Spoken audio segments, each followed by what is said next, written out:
Hello everyone, welcome back to my YouTube channel techno dev with Saurabh. आज की जो video उसमें हम देखेंगे AWS ग्लू ETL का डेमो, और इस वीडियो में मैं आपको दिखाऊंगा कि कैसे हम जॉइंट ट्रांसफॉर्मेशन और कस्टम ट्रांसफॉर्मेशन का यूज़ करते हैं। नॉर्मली जब ग्लू की हम स्क्रिप्ट लिखते हैं वो पाईस्पार्क में लिखते हैं, और पाईस्पार्क में जब हम स्क्रिप्ट लिखते हैं तो हमारे पास ऑप्शन होता है कि हम कोडिंग के थ्रू उसमें SQL क्वेरीज और कुछ भी जॉइन लगाना, डेटा फ्रेम क्रिएट करना, वो हम कस्टम क्वेरी लिख सकते हैं। मगर ग्लू के अंदर ऐसा ऑप्शन होता है कि आपको कोडिंग लिखने की भी ज़रूरत नहीं पड़ती है। आप जॉइन, अगर आपको दो डेटा सेट को जॉइन करना है तो आप सिर्फ ग्लू में जो इनबिल्ट ट्रांसफॉर्मेशन होते हैं उन्हें ड्रैग एंड ड्रॉप करके जॉइन कंडीशन लगा सकते हैं। तो वही मैं आपको दिखाऊंगा कि जो इसमें ट्रांसफॉर्मेशन होते हैं, जैसे सोर्स सेलेक्ट करते हैं और डेस्टिनेशन सेलेक्ट करते हैं, उसी तरीके से हम इसमें ट्रांसफॉर्मेशन सेलेक्ट कर सकते हैं कि हम क्या ट्रांसफॉर्म अप्लाई करना चाहते हैं। तो चलिए आगे चलते हैं, मैं आपको इसका ओवरऑल फ्लो बता देता हूँ। तो सबसे पहले हमारे पास CSV डेटा होगा बकेट में, और एक JSON डेटा होगा। दोनों डेटा को हम ज्वाइन करेंगे, और ज्वाइन हम कैसे करेंगे? ट्रांसफॉर्मेशन का यूज़ करके। ज्वाइनिंग के लिए हम कोई कोडिंग नहीं लिखेंगे, और उसके बाद हम इधर कस्टम ट्रांसफॉर्मेशन भी अप्लाई करेंगे। कस्टम ट्रांसफॉर्मेशन में भी हमें थोड़ा सा कोड लिखना होता है, वो कैसे लिखते हैं वो भी मैं आपको बताऊंगा। और देन उसके बाद हम उसे आउटपुट को फाइनल बकेट में स्टोर कर देंगे। तो जो हमारा आर्किटेक्चर बनेगा ग्लू ETL के अंदर, वो कुछ इस तरीके से स्ट्रक्चर बनेगा कि दोनों डेटा सेट को पहले ज्वाइन किया, देन उसके ऊपर कस्टम ट्रांसफॉर्मेशन लगाया। कस्टम ट्रांसफॉर्मेशन से जो डेटा सेट आया उसे फिर से सेलेक्ट किया एक कलेक्शन के अंदर, और देन उसे अमेजॉन S3 के अंदर इंसर्ट कर दिया। अभी जो कस्टम ट्रांसफॉर्मेशन है, सेलेक्ट फ्रॉम कलेक्शन है, ये आपको थोड़ा सा नया लग रहा होगा, तो ये चीज़ आपको मैं इस वीडियो में क्लियर करूँगा। ये आपको सारी वीडियो में नहीं मिलेगा, तो आपको इसमें पूरा जो ग्लू कैसे काम करता है इंटरनली वो आपको देखने को मिलेगा। तो चलिए मैं आगे चालू करते डेमो, और सबसे पहले बकेट में चलते हैं। तो मैं आपको डेटा सेट दिखा देता हूँ जो डेटा मुझे ज्वाइन करना है। एक तो मेरे पास CSV फाइल है एम्प्लॉय डेटा के नाम से। इसके अंदर जो मेरे पास है ID और नेम, दो कॉलम है, राइट। और एक है मेरे पास JSON डेटा जिसमें ID लैंग्वेज प्राइस और ID लैंग्वेज प्राइस 3 फील्ड है, राइट।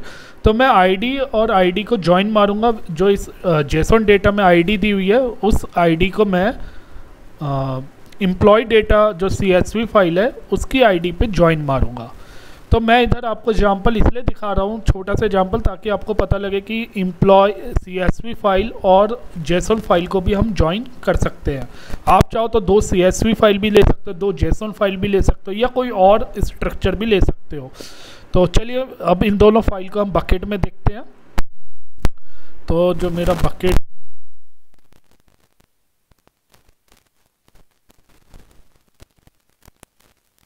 एक फोल्डर बना रखा है जिसके अंदर employee data dot CSV file मैंने पहले से डाली हुई है, और इसके अंदर मेरे जो दो कॉलम है ID और नेम। और उसके बाद मैं आपको दूसरा फोल्डर दिखा देता हूँ, join JSON input. JSON input के अंदर मेरी JSON फाइल है जिसके अंदर मेरे तीनों कॉलम है ID लैंग्वेज प्राइस, और ID कॉलम को हमें ज्वाइन करना है। तो चलिए JSON आउटपुट फोल्डर में मैं अपना आउटपुट क्रिएट करूंगा। अभी इधर पहले से एक आउटपुट फाइल है, इसे डिलीट मार देता हूँ।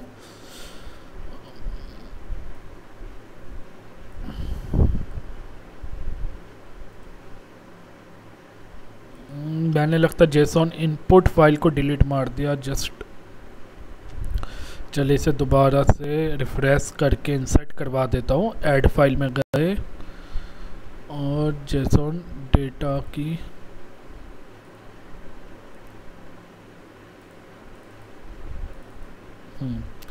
तो JSON डेटा को फिर से इंसर्ट करवा दिया, और अब JSON आउटपुट फोल्डर पे, जॉइन आउटपुट फोल्डर पे गए।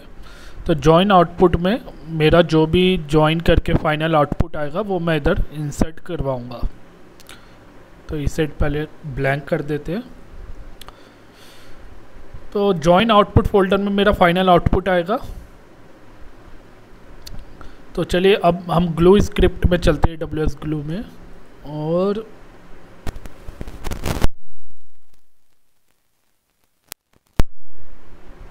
इधर ऑप्शन है विजुअल विद ब्लैंक कैनवास, तो इसे विजुअल विद ब्लैंक कैनवास को सेलेक्ट कर लेते हैं और क्रिएट पे करते हैं। अब हम क्रिएट पे आ गए। सबसे ऊपर आपको दिख रहा होगा अनटाइटल्ड जॉब, तो आप सबसे पहले अपनी जॉब का नाम दे दीजिए माई ग्लू जॉब फॉर जॉइन, कुछ इस टाइप से नाम दे देते हैं, राइट। और इसके बाद जो हमें और काम करना है, जॉब डिटेल में जाके कुछ इनपुट हमें सेट करना होता है, तो वो कर लेते हैं। जैसे नंबर ऑफ वर्कर नोट 10 लिए हुए हैं, तो आप इसे 3, 4, 2 कुछ भी कर सकते हैं, राइट। तो मिनिमम 2 तो लेंगे ही लेंगे, तो मैं तो फिलहाल 10 लेके चल रहा हूँ ताकि जॉब जल्दी एग्जीक्यूट हो जाए, हमें आउटपुट जल्दी मिले। जॉब बुकमार्क का जो ऑप्शन होता है वो डिसेबल रहता है, बट हम इसे इनेबल भी कर सकते हैं। जॉब बुकमार्क जो होता है इस ऑप्शन का मतलब यही होता है कि अगर हमने कुछ डेटा प्रोसेस कर दिया और नेक्स्ट टाइम हम डेटा दोबारा से प्रोसेस कर रहे हैं, तो जॉब बुकमार्क से हम इस चीज़ को रिमेंबर रखते हैं कि लास्ट डेटा क्या प्रोसेस हुआ है। जब हम दोबारा प्रोसेस करेंगे तो जो डेटा पहले से प्रोसेस हो चुका है उस डेटा को दोबारा से प्रोसेस नहीं करेगा। तो इसे हमें जब इधर से हम इनेबल करते हैं तो इस चीज़ को हमें अपनी कोडिंग से हैंडल करना पड़ता है। कोडिंग में हमें बताना पड़ता है कि जॉब बुकमार्क हमारी कोई आईडी या कोई प्राइमरी की कॉलम है उसका नाम देना पड़ता है। तो उस कॉलम के बेस पे जो पाईस्पार्क का कोड है ग्लू के अंदर ऑटोमेटिकली पता लगा लेता है कि कौन सी आईडी का डेटा वो ऑलरेडी प्रोसेस कर चुका है। जब नेक्स्ट टाइम आपकी स्क्रिप्ट चलती है तो उस डेटा को छोड़ के वो जो न्यू डेटा उसे प्रोसेस करता है। तो अभी इसे डिसेबल रखते हैं। जॉब टाइम आउट हम इधर 48 आवर्स डिफ़ॉल्ट होता है, फिलहाल हम इधर 10 मिनट भी ले सकते हैं। बाकी इधर स्क्रिप्ट का पाथ मैं चेंज कर देता हूँ। स्क्रिप्ट का पाथ यही है कि आपकी जो ग्लू स्क्रिप्ट है वो कहाँ के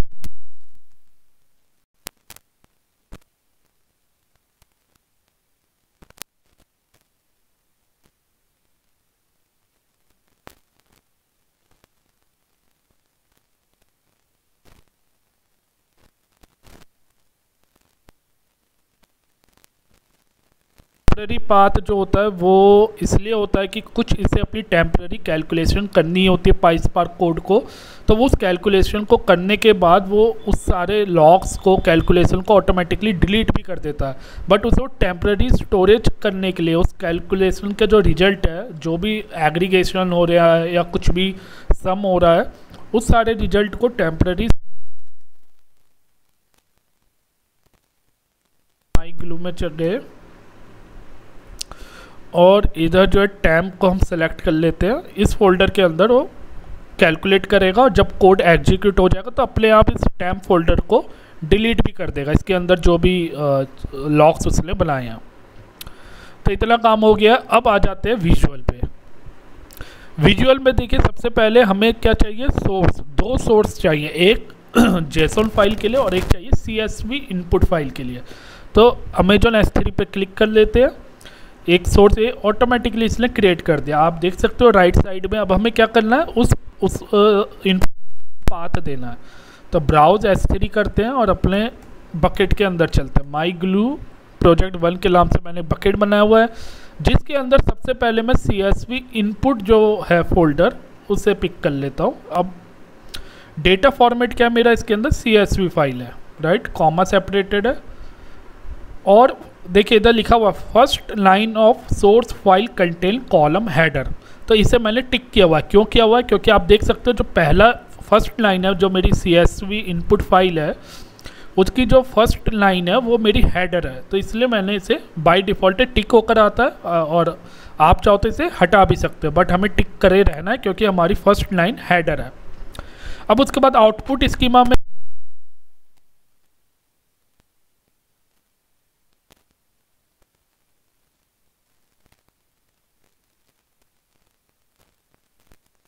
दिखाना चाहिए, तो इस थोड़ा टाइम लेता है। और देखिए इसलिए दिखा दिया, आईडी स्ट्रिंग ले ली, नेम स्ट्रिंग ले लिया, तो इसलिए इन दोनों कॉलम का एज ए स्ट्रिंग कंसीडर कर लिया है। अगर आप इस कॉलम को मॉडिफाई भी करना चाहते हो, इसका डेटा टाइप चेंज करना चाहते हो, तो इधर एडिट ऑप्शन से जाके आप इसे चेंज भी कर सकते हो, राइट। बट अभी हम इसे चेंज नहीं करेंगे। और इसमें आपको एक चीज़ देखने वाली है कि अगर आपका आउटपुट स्कीमा में कॉलम को पिकअप नहीं करके बताता, तो आपको इधर क्या करना है, इधर एक इन्फर स्कीमा का ऑप्शन दिया हुआ है, इस पर जब आप क्लिक करोगे वो क्या करेगा, इसे रिफ्रेश करेगा और आउटपुट स्कीमा में कॉलम दिखा देगा। कौन से कॉलम दिखा देगा, जो फाइल का पाथ हमने दिया है उस फाइल के कॉलम इधर दिखा देगा। और अगर फाइल के कॉलम नहीं दिखा रहा, इट मीन्स आपके फाइल में कुछ इश्यू है। फाइल में इश्यू नहीं है तो आपने जो ये कॉन्फ़िगरेशन डेटा फॉर्मेट जो सेलेक्ट किया है ये रॉन्ग सेलेक्ट किया, आपको इसे करेक्ट करना पड़ेगा, राइट। तो अभी थोड़ा सा देखिए, ये हमने एक अपना सोर्स सेलेक्ट कर लिया, बट इधर विजुअल में दिख नहीं रहा। वो इसलिए नहीं दिख रहा क्योंकि थोड़ा सा जूम इन हुआ पड़ा। मैं इसे जूम आउट कर देता हूँ। तो आप देखो इधर जो है बकेट का जो है दिख चुका है, दिख रहा है, राइट। तो एक बकेट हमने इधर सेलेक्ट कर लिया है, इसे सेंटर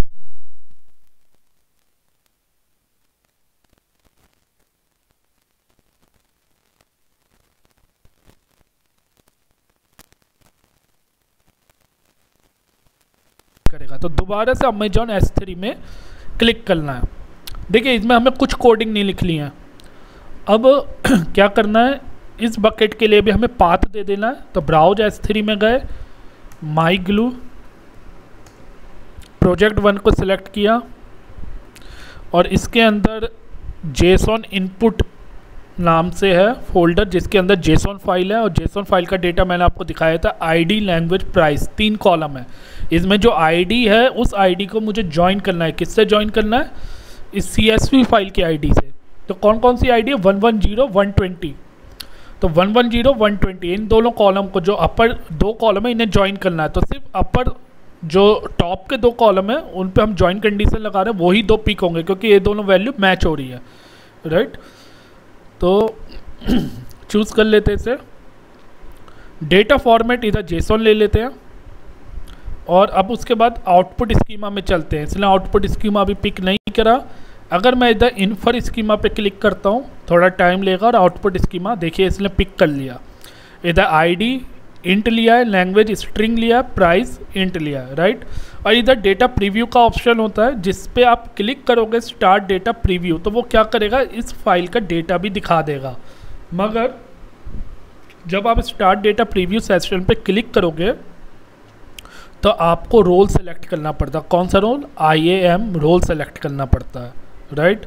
IAM रोल हमें इधर भी देना होता है स्क्रिप्ट में। मैं आपको दिखा देता हूँ, जॉब डिटेल में मैंने लगता है IAM रोल नहीं दिया। हाँ, तो देखिए जो जॉब डिटेल है इधर भी IAM रोल देना पड़ेगा। तो मैंने एक रोल पहले से क्रिएट करा हुआ, माई ग्लू क्रॉलर रोल। इस रोल के पास क्या एक्सेस होने चाहिए, इस रोल के पास ग्लू सर्विस रोल की परमिशन होनी चाहिए प्लस S3 का फुल एक्सेस, या जो बकेट हम यूज़ करें उस बकेट का एक्सेस होना चाहिए। मैं रोल भी आपको दिखा दूंगा दोबारा से एक बार, ताकि आप लोगों को POC करते समय कोई भी प्रॉब्लम ना आए। तो चलिए IAM रोल मैं आपको दिखा देता हूँ। माई ग्लू क्रॉलर रोल, आप कुछ भी नाम दे सकते हैं रोल का। माई ग्लू क्रॉलर रोल, राइट। अब इस रोल के पास मैंने जो हमें जो परमिशन चाहिए, क्लाउड वॉच का एक्सेस सही है, अमेजॉन S3 फुल एक्सेस और AWS ग्लू सर्विस रोल, ये दोनों परमिशन मैंडेटरी है। ये दोनों तो मैंने और किसी पर्पस इस रोल को और भी जगह कहीं यूज़ किया था, इसलिए मैंने ये दोनों परमिशन असाइन करी हुई है। बट आपको जो असाइन करनी है पॉलिसी, ये दोनों पॉलिसी मैंडेटरी इस ग्लू रोल को प्रोवाइड करनी है। तो चलिए वापस चलते हैं जॉब डिटेल में। तो अब चलते हैं विजुअल में वापस। अब मैं आपको बताता हूँ डेटा प्रीव्यू। अगर आपको देखना है इस बकेट में क्या डेटा है, तो आप स्टार्ट डेटा प्रीव्यू सेशन पे जब क्लिक करोगे तो वो आपसे पूछेगा नंबर ऑफ नोड और IAM रोल, सब चीज़ें पूछेगा। और जब आप उसे रन करोगे तो वो उसका डेटा दिखा देगा, राइट। इधर लिखा हुआ है कि data preview use 2 DPU, 2 DPU use करता है, राइट। तो आपका इधर प्राइस भी लगेगा, बट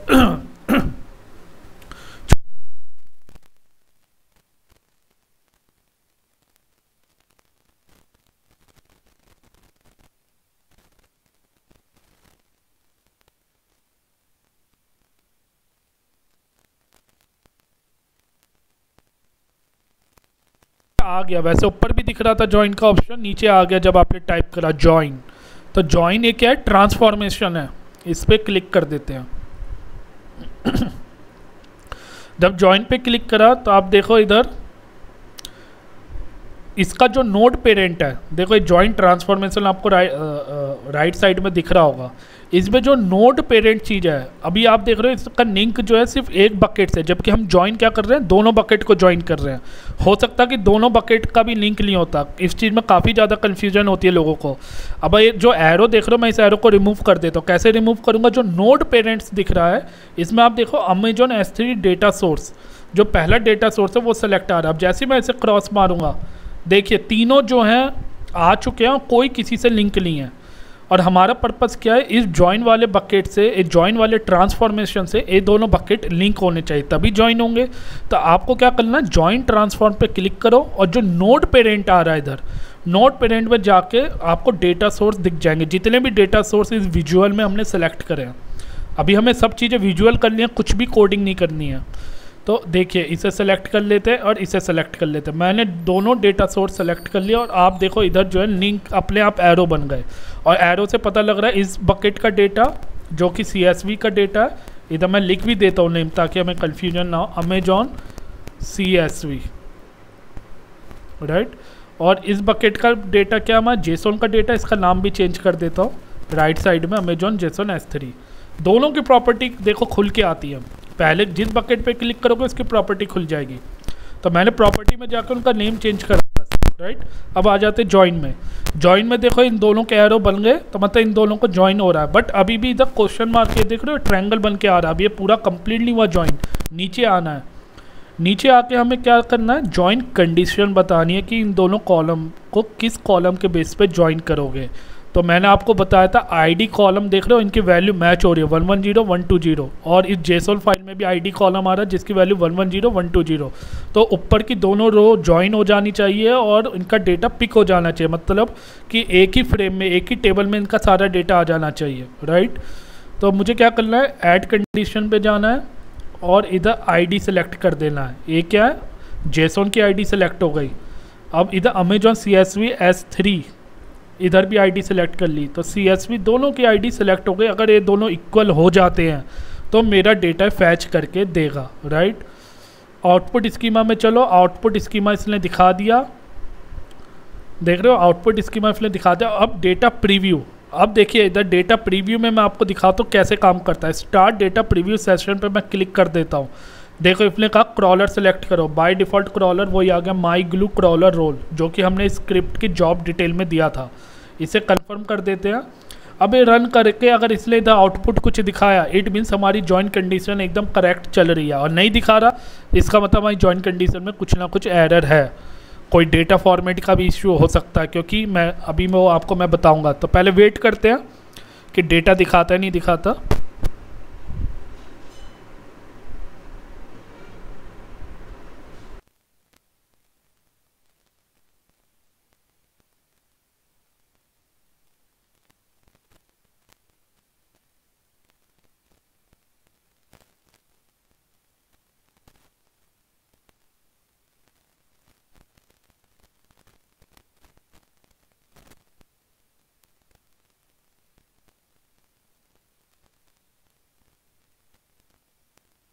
इन्हीं दो आईडी का डेटा मैच हो रहा है। इधर सिर्फ 2 आईडी दी हुई है जेसोन में, और इधर ये दोनों आईडी मैच हो गई, तो इसलिए इस एम्प्लॉय का नेम भी दिखा दिया, पूरा का पूरा डेटा सेट हमें इधर दिखा दिया, राइट। तो अगर आप चाहते हो कि कुछ और भी चेंज करना, मान लो आप चाहते हो कि सारा डेटा नहीं डिस्प्ले करना चाहता, तो आप आउटपुट स्कीमा में जाके एडिट करके हटा सकते हो उस पर्टिकुलर कॉलम को, राइट। तो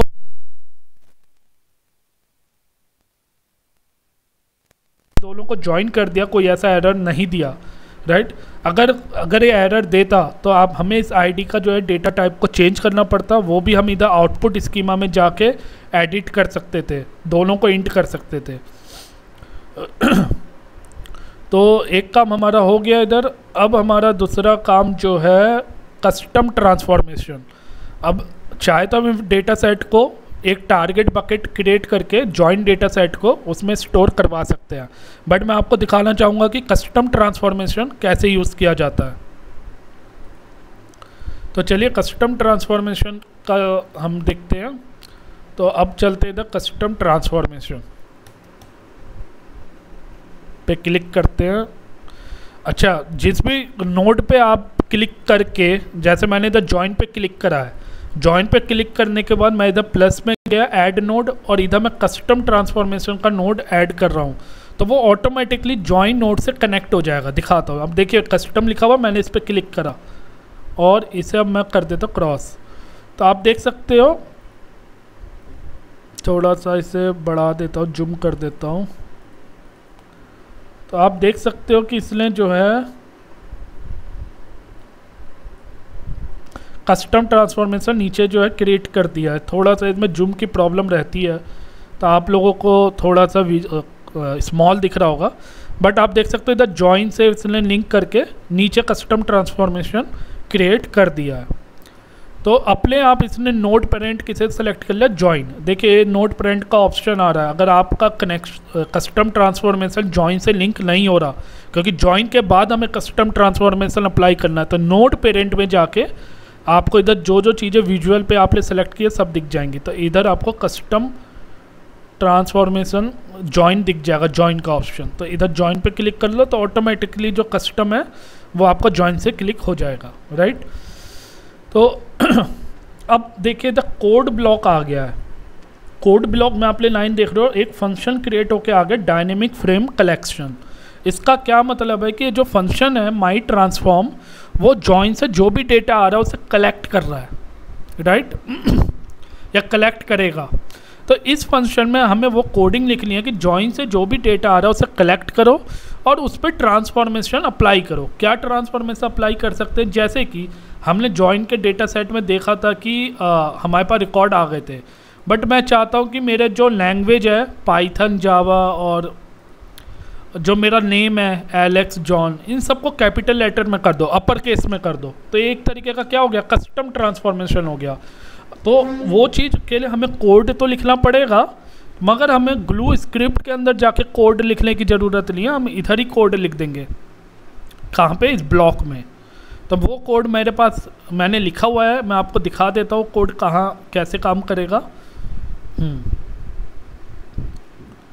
तो मैंने कोड है मेरे पास, मैं आपको दिखा देता हूँ। इधर जाना है, एंटर मारना है और इधर। तो इस कोड को आप एक बार देखिए। इस कोड में मैंने क्या करा है, सबसे पहले कन्वर्ट करा है किसे, जो भी मेरा इनपुट डेटा फ्रेम आ रहा है। इनपुट डेटा फ्रेम किस में आ रहा है, इसमें आ रहा है DFC। उस इनपुट डेटा फ्रेम को मैंने पिक किया है।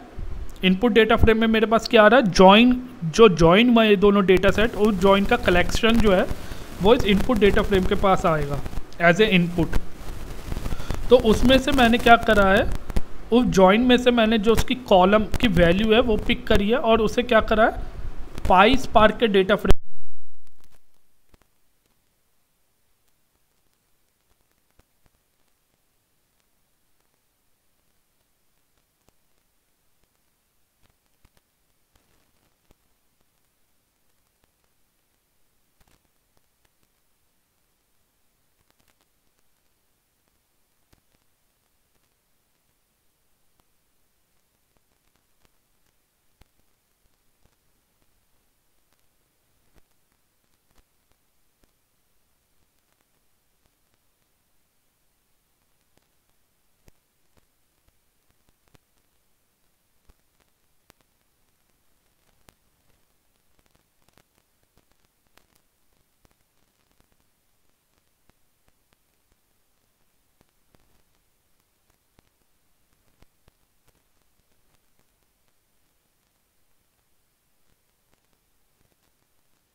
इस इनपुट टेबल के अंदर वो सारा डेटा है जो कि इस डेटा फ्रेम में है, और इस डेटा फ्रेम में कौन सा डेटा जो ज्वाइन कर करा है। तो मैंने क्या करा, अपर करा, क्या अपर करा, जो लैंग्वेज है उसे अपर केस में कर दिया, जो नेम है उसे अपर केस में। तो लैंग्वेज मेरी जो है पाइथन जावा ये अपर केस में हो गई, और जो मेरा नेम है एलेक्स, जॉन, सैम, एलन, ये सब मेरा अपर केस में हो गया, राइट। और एक मैंने कॉलम और ऐड कर दिया स्टेटस, जिसका मैंने दे दिया वाई। तो अब मेरे आउटपुट में क्या आ रहा है, एक तो लैंग्वेज आ गई जिसे अपर में कर दिया, नेम आ गया, और एक स्टेटस कॉलम है as a constant value Y मैंने ले लिया। अब ये जो ट्रांसफॉर्म डेटा फ्रेम है, उस ट्रांसफॉर्म डेटा फ्रेम को मैंने वापस किस पे कन्वर्ट करा है, ग्लू के डेटा फ्रेम में। देखिए एक चीज़ आपको समझने वाली है, मैंने और भी ग्लू की वीडियो बनाई है, उसमें मैंने बताया है कि बाय डिफ़ॉल्ट जो ग्लू काम करता है वो ग्लू के डायनेमिक फ्रेम में करता है। सबसे पहले आप कुछ भी रीड करोगे, कोई भी ऑपरेशन अप्लाई करोगे, तो ग्लू का डायनेमिक फ्रेम उसे रीड करेगा। देन आप ग्लू के डायनेमिक फ्रेम को पाईस्पार्क के फ्रेम में कन्वर्ट करोगे, देन उसमें पाईस्पार्क की कोडिंग अप्लाई करोगे, और जब उसे आपको दोबारा से उस डेटा फ्रेम को बकेट में स्टोर करवाना होगा as a form of file, तो दोबारा से जो पाईस्पार्क या स्पार्क का डेटा फ्रेम है उसे दोबारा से तुम डायनेमिक फ्रेम, जो ग्लू का डायनेमिक फ्रेम है, उसमें दोबारा से कन्वर्ट करेंगे। तो सबसे पहले हमने इधर क्या करा, स्पार्क के डेटा फ्रेम में कन्वर्ट किया 2DF मेथड का यूज़ करके, फिर उसमें ऑपरेशन अप्लाई करे स्पार्क के, और देन उसके बाद जब हमारा सारे ऑपरेशन ट्रांसफॉर्मेशन अप्लाई हो गई, जब हमें अपने फाइनल आउटपुट को बकेट में स्टोर करवाना है, तो हमें उसे दोबारा से कौन से डेटा फ्रेम में कन्वर्ट करवाना है, ग्लू के। तो इसी तरीके से इसमें काम ग्लू स्क्रिप्ट लिखी जाती है। तो इधर मैंने क्या करा, इस जो dynamic frame dot from DF method है, इसमें आपको दिमाग नहीं लगाना, इसके अंदर मैंने उस डेटा फ्रेम का नाम पास किया, कौन से डेटा फ्रेम का, DF ट्रांसफॉर्म, और एक ग्लू कॉन्टेस्ट जो है ग्लू की लाइब्रेरी है, और इधर रिजल्ट 0 ले लिया। रिजल्ट 0 क्या है कि जो आउटपुट है वो मेरा रिजल्ट 0 में स्टोर होगा, राइट। और उसके बाद रिटर्न कर दिया ट्रांसफॉर्म डायनेमिक फ्रेम कलेक्शन। ये जो डायनेमिक फ्रेम कलेक्शन है, आप फंक्शन देख रहे हो, इसका जो रिटर्न टाइप है डायनेमिक फ्रेम कलेक्शन है। इस डायनेमिक फ्रेम को मैंने दोबारा से इधर रिटर्न करवा दिया। तो ये जो मेरा डायनेमिक फ्रेम है, इसके अंदर मेरा जो है ट्रांसफॉर्म डेटा फ्रेम आ गया है, राइट, DYF ट्रांसफॉर्म। तो ट्रांसफॉर्म डेटा फ्रेम क्या है, जो कि ग्लू का डेटा फ्रेम है। पहले मैंने क्या करा, स्पार्क के डेटा फ्रेम को ग्लू में कन्वर्ट किया और एक ग्लू का डेटा फ्रेम बन गया, और इस ग्लू के डेटा फ्रेम को मैंने कस्टम ट्रांसफॉर्म 0 जो है एक इसकी की दे दी कि ये इसकी की है और ये इसकी वैल्यू है। तो आप चाहो तो इसके अंदर मल्टीपल फ्रेम भी रिटर्न करवा सकते हो, मतलब कि मैंने एक ही फ्रेम इधर रिटर्न करवाया, आपको मान लो कई सारी कस्टम ट्रांसफॉर्मेशन अप्लाई करना हो, मतलब ये तो मैंने एक ही ऑपरेशन अप्लाई करा, आपको पता चला कि आपको और भी कुछ ऑपरेशन अप्लाई करना है और उसका आउटपुट रिटर्न करवाना है, तो आपको जैसे मैंने इधर DYF ट्रांसफॉर्म करके एक डेटा फ्रेम क्रिएट करा है फाइनली, तो आप ऐसे मल्टीपल डेटा फ्रेम क्रिएट कर सकते हो और उस सारे मल्टीपल डेटा फ्रेम को आप इधर रिटर्न करवा सकते हो।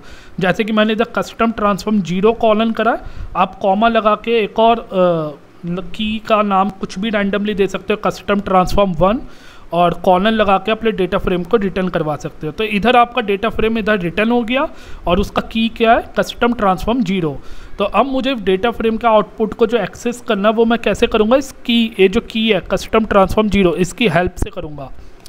तो अब आगे क्या करना है, मुझे इसे कलेक्ट करना है। ये आउटपुट आ गया मेरा डायनेमिक फ्रेम कलेक्शन के पास, कौन सा आउटपुट आ गया, जो मैंने ट्रांसफॉर्म किया है, बट इस डेटा को मुझे कलेक्ट करना पड़ेगा, क्योंकि अब ये क्या है, कलेक्शन की फॉर्म में, डिक्शनरी की फॉर्म में है, राइट।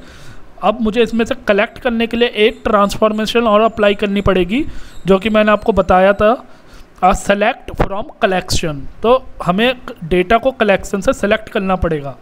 तो इधर इस कस्टम ट्रांसफॉर्म पे आपको क्लिक करना है, और उसके बाद ये जो प्लस का नोड है, ऐड नोड, एक नोड और ऐड करेंगे, और इधर क्या करें, सेलेक्ट फ्रॉम कलेक्शन, सही है। तो जब आप लिखोगे, देखो नीचे आ गया सेलेक्ट फ्रॉम कलेक्शन, इसे पे क्लिक कर देते हैं, तो ऑटोमेटिकली आप देखो इसने जो है अब और छोटा हो गया इसका विजुअल, आपको थोड़ा सा देखने में अभी दिक्कत आएगी, मैं थोड़ा सा इसे देखिए, नीचे आ गया सेलेक्ट फ्रॉम कलेक्शन।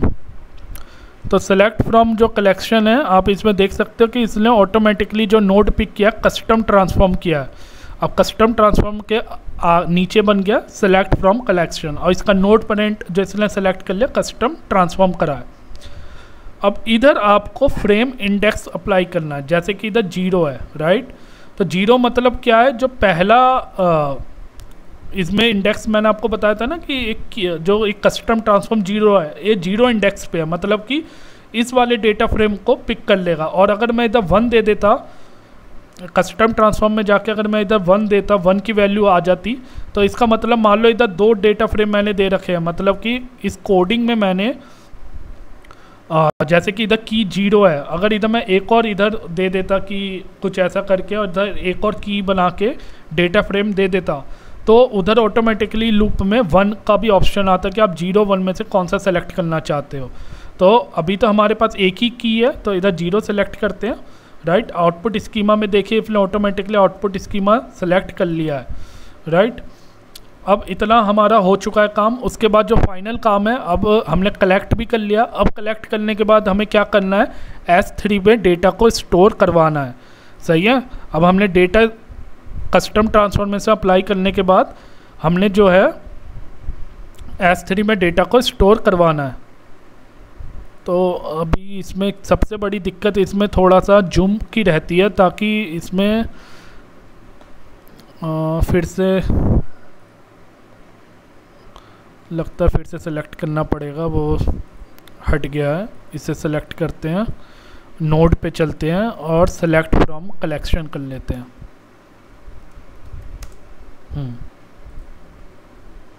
राइट। अब सेलेक्ट फ्रॉम कलेक्शन में मैंने आपको बताया कि इधर 0 कर लिया, सही है। आउटपुट स्कीमा भी हमें दिख रहा है। अब एक बार चाहे तो हम इधर क्या दिख रहा है, टाइम आउट रीच, तो एक बार इसे रीट्राई कर लेते हैं, इसका डेटा प्रीव्यू देख लेते हैं कि क्या आता है, अपर करा नहीं करा। तो प्रीव्यूइंग डेटा में चल गया, इधर देखिए लोडिंग डेटा प्रीव्यू, इधर से हम चेक कर सकते हैं कि अब तक की जो भी जॉब हमने बनाई है वो सक्सेसफुली चली या नहीं चली। अगर मेरा इधर डेटा आ जाता है, आ गया डेटा, आप देख सकते हो इसने पाइथन को कैपिटल में कन्वर्ट कर दिया, जावा को कैपिटल में कन्वर्ट कर दिया, नेम अपर और जॉन, यही काम कर रहे थे हम कस्टम ट्रांसफॉर्मेशन में, राइट। तो अगर मैं कस्टम नोड पे दोबारा से क्लिक करता हूँ, आपको एक बार फिर से दिखा देता हूँ, आप कंफ्यूज ना हो, एक कोड मैं आपको दे दूंगा। तो आप देखो इस ट्रांसफॉर्मेशन में हमने क्या किया था, सबसे पहले डेटा को सिलेक्ट किया था, फिर एक टेबल क्रिएट करी थी, फिर अपर करा था, राइट। अब वो चीज़ फिर मैंने जब सब कुछ कर दिया, फिर मैंने डायनेमिक फ्रेम कलेक्शन को रिटर्न करवाया। इस कलेक्शन को रिटर्न करवाने के बाद एक इंडेक्स वैल्यू देनी पड़ती है और डेटा फ्रेम का नाम देना पड़ता है, वो दिया।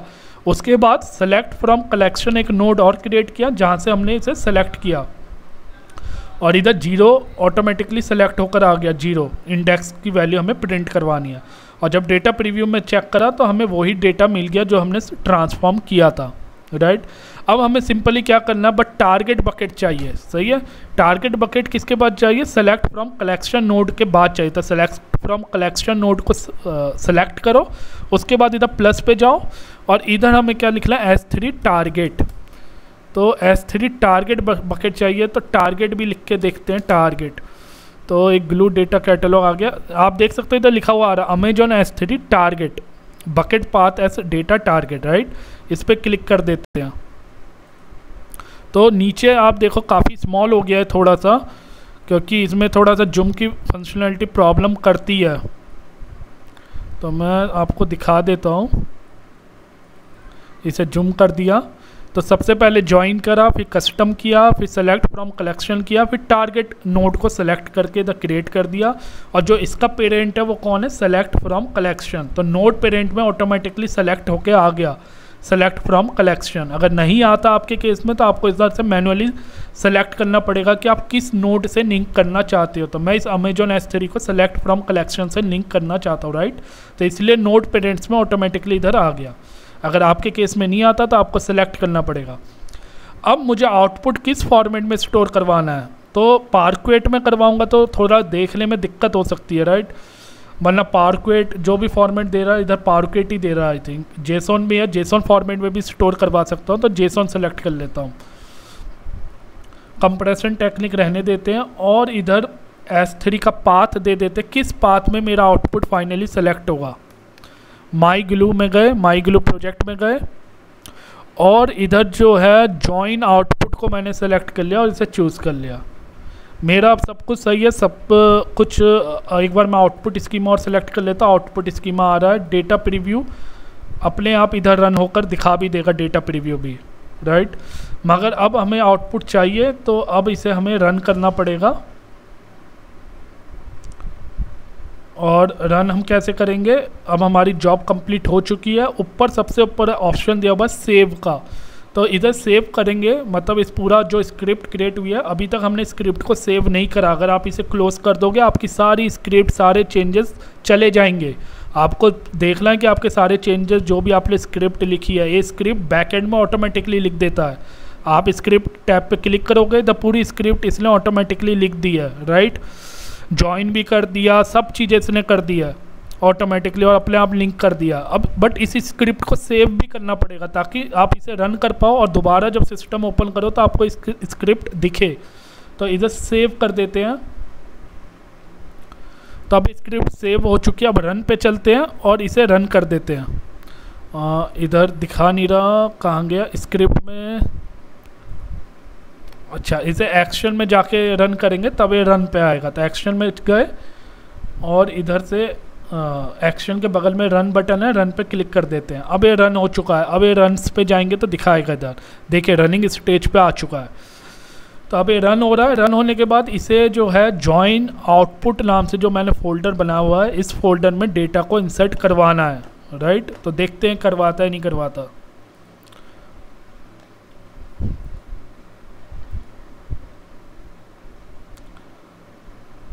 तो जॉइन आउटपुट में डेटा को करवाएगा। अभी ये रन हो रहा है, तो वेट करते हैं, कुछ टाइम लेगा 1-2 मिनट का। तो देखिए सक्सीडेड हो चुका है, मेरी जॉब सक्सेसफुली रन हो चुकी है। और अगर आप नीचे से इसे थोड़ा ऊपर करेंगे तो इधर जाके लॉग्स भी चेक कर सकते हो। आईडी बन गई है, इस पर क्लिक करोगे क्लाउड वॉच के लॉग ओपन हो जाएंगे, राइट। तो ये अब मेरा जो है आउटपुट क्रिएट हो जाना चाहिए। कहाँ क्रिएट होना चाहिए, जॉइन आउटपुट फोल्डर पे। इसे रिफ्रेश कर लेते हैं तो आप देखो इधर इसलिए फाइल क्रिएट कर दी है, राइट। बट आप लोग सोच रहे होगे इधर 0 बाइट क्यों दिखा रहा है, बट आप देखोगे तो इस सब में 0 बाइट नहीं दिखा रहा है, कुछ में देखिए इधर 58 बाइट दिखाई है। इसे डाउनलोड कर देते हैं।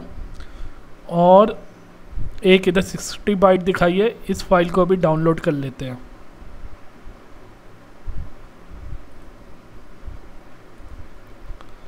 राइट। और बाकी सब ब्लैंक फाइल बनी है। तो जो फाइल हमने डाउनलोड करी है उन्हीं में बस डेटा है। तो इन्हें एक बार मैं आपको दिखा देता हूँ इसमें क्या डेटा आ रहा है। तो आप देख सकते हो 2 रिकॉर्ड ही चाहिए थे, हमारे 2 ही रिकॉर्ड पिक हो रहे थे। और उन दोनों रिकॉर्ड का इसने कैपिटल जो आउटपुट था पाइथन कैप्स में, और एलेक्स जो हमने ट्रांसफॉर्मेशन अप्लाई करा था, और जो फाइनल आउटपुट हमारा ट्रांसफॉर्मेशन से दिख रहा था वो सेम दिख रहा है, राइट। और दूसरी फाइल जो बनाई है उसमें एक रिकॉर्ड उसमें आ रहा होगा जिसका साइज 60 बाइट कुछ है। तो आप इसमें देख सकते हो एक रिकॉर्ड इस फाइल में आ गया, एक रिकॉर्ड दूसरे में। मगर बाकी सारी फाइलों में 0 बाइट दिखा रहा है। वो इसलिए दिखा रहा है क्योंकि आपने देखा था जब हमने नंबर ऑफ नोड सेलेक्ट करे थे वो 10 करे थे। जो मेरी स्क्रिप्ट थी, इस स्क्रिप्ट में जो नंबर ऑफ नोड सेलेक्ट करे थे, जॉब डिटेल में देखोगे आप इधर 10 करे थे। तो ये जो 10 नंबर ऑफ वर्कर नोड होते हैं पैरेलली काम करते हैं, राइट। और PySpark का जो कोड है वो पैरेलली काम करने के साथ साथ पार्टीशन भी करता है, आपके डेटा सेट को पार्टीशन करता है और देन उसमें पैरेलली काम करता है। तो क्या होता है कई बार कि आपके कुछ पार्टीशन ऐसे ब्लैंक क्रिएट हो जाते हैं क्योंकि डेटा बहुत कम होता है और हमारे पास नंबर ऑफ नोड ज़्यादा होते हैं। तो अगर आप 2 नोड क्रिएट करोगे तो आपके पास 2 ही फाइल दिखेंगी, राइट। तो इसलिए इधर इसलिए मल्टीपल फाइल क्रिएट कर दी है। तो आई होप आपको समझ में आया होगा कि कैसे हमने जो है joint transformation, custom transformation apply करते हैं। और इधर देखिए हमने बहुत कम कोड लिखा है, जॉइन भी करा डेटा सेट को, उसके ऊपर कस्टम ट्रांसफॉर्मेशन भी अप्लाई करा, फिर उस कस्टम ट्रांसफॉर्मेशन में से डेटा को सेलेक्ट भी करा। तो वो सारा प्रोसेस आपने देखा। तो आई होप आपको ये वीडियो अच्छी लगी होगी। वीडियो अच्छी लगे तो चैनल को लाइक कीजिए, सब्सक्राइब कीजिए, अपने दोस्तों को फॉरवर्ड कीजिए और कमेंट सेक्शन में बताइए कि आपको वीडियो कैसी लगी। Thank you. Have a nice day.